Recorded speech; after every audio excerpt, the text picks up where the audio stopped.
एक दिन श्री कृष्ण और अर्जुन बातें करते हुए महल से दूर निकल गए। मार्ग में उन्होंने एक गरीब ब्राह्मण को भिक्षा मांगते हुए देखा। अर्जुन को उस ब्राह्मण पर दया आ गई, अतः उन्होंने उसे सोने की सिक्कों से भरी एक थैली दे दी। ब्राह्मण बहुत प्रसन्न हुआ और वो सिक्के लेकर घर चल दिया। जंगल के रास्ते में उसे एक चोर मिल गया जिसने उसके सिक्के लूट लिए। ब्राह्मण बहुत दुखी हुआ, मेरा भाग्य ही खराब है, यह कहता हुआ और भाग्य को कोसता हुआ ब्राह्मण पुनः भिक्षा मांगने आ गया। अगले दिन जब अर्जुन और कृष्ण उधर से गुजरे तो उन्होंने फिर से उस ब्राह्मण को भीख मांगते देखा। वो उसके पास पहुंचे तो उन्हें चोरी की बात पता चली। अर्जुन ने फिर से उस पर दया करते हुए उसे एक बड़ा सा हीरा दे दिया। ब्राह्मण घर पहुंचा, उसने हीरा एक पुराने घड़े में रख दिया जिसका प्रयोग नहीं होता था और सोने चला गया। अगले दिन ब्राह्मण के उठने के पहले उसकी पत्नी पानी भरने नदी की ओर गई। पानी भर के लाते समय उसके हाथ से घड़ा फिसल कर गिरा और टूट गया। ब्राह्मण की पत्नी को याद आया कि घर में एक पुराना घड़ा है जिसका प्रयोग नहीं होता। उसने सोचा क्यों न उसी में पानी भरकर लाया जाए। वो घर आई और घड़ा उठाया और वापस पानी भरने चल दी। नदी में जब उसने घड़ा डुबोया तो हीरा घड़े से निकलकर पानी में बह गया। जब वो घर आई तो उसने देखा ब्राह्मण पूरे घर में कुछ खोजता फिर रहा है। ब्राह्मण ने जब अपनी पत्नी के हाथ में उस घड़े को देखा और घड़े में सिर्फ पानी भरा देखा तो वो समझ गया कि क्या हुआ होगा।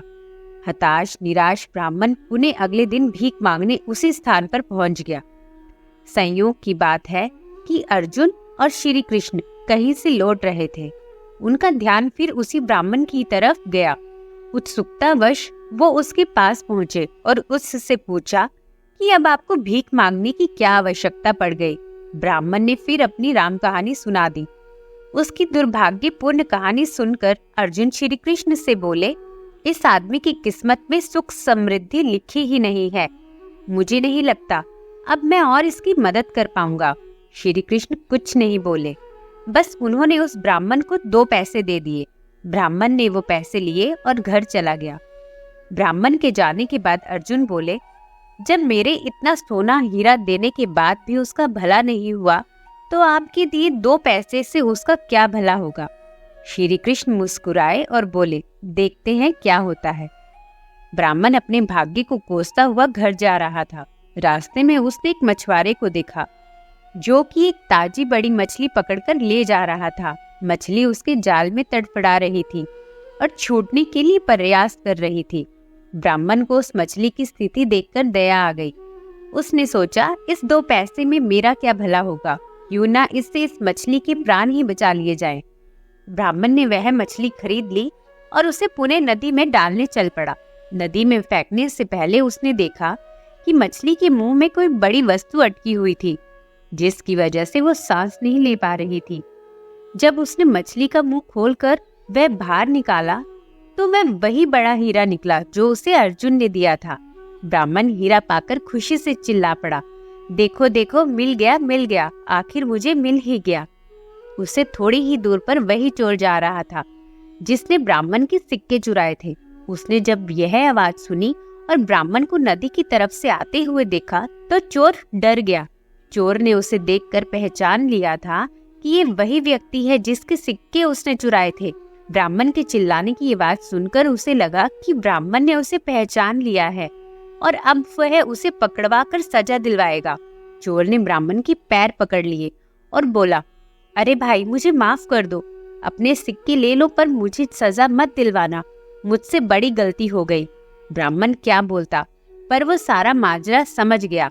उसने चोर को माफ किया, अपने सिक्के लिए और खुशी से मगन अपने घर चला गया। अगले दिन ब्राह्मण सीधे अर्जुन के पास पहुंचा और सारी बात बताई। ब्राह्मण ने अर्जुन को धन्यवाद दिया और चला गया। उसके जाने के बाद अर्जुन श्री कृष्ण से बोले, हे प्रभु, यह क्या चमत्कार है। मेरे सिक्के और हीरे तो उसकी सहायता नहीं कर पाए, पर आपके दिए 2 पैसों ने कमाल कर दिया। इसका कारण जरा स्पष्ट करें। श्री कृष्ण बोले, अर्जुन, यह चमत्कार नहीं, सृष्टि का नियम है जिस पर दुनिया काम करती है। जब उसके पास ढेर सारे सिक्के और हीरे थे तो वह सिर्फ अपने बारे में, अपनी जरूरतों के बारे में ही सोच रहा था। लेकिन जब उसके पास 2 पैसे थे तो भी उसने उस मछली के भले के लिए खर्च कर दिए। इसलिए फिर उस ब्राह्मण की जरूरतों की जिम्मेदारी मैंने ले ली। हे अर्जुन, सत्य तो यह है कि जब तुम किसी दूसरे व्यक्ति के दुख दर्द से द्रवित होते हो या अपने सिवा किसी और की जरूरतों की चिंता करते हो, उन लोगों के दुख दूर करने और उनकी जरूरत पूरा करने का प्रयास करते हो, तो तुम भगवान के कार्य में हाथ बटा रहे होते हो। फिर तुमको अपनी चिंता करने की आवश्यकता नहीं, तुम्हारी जरूरत भगवान खुद पूरी करेंगे। जय श्री कृष्ण।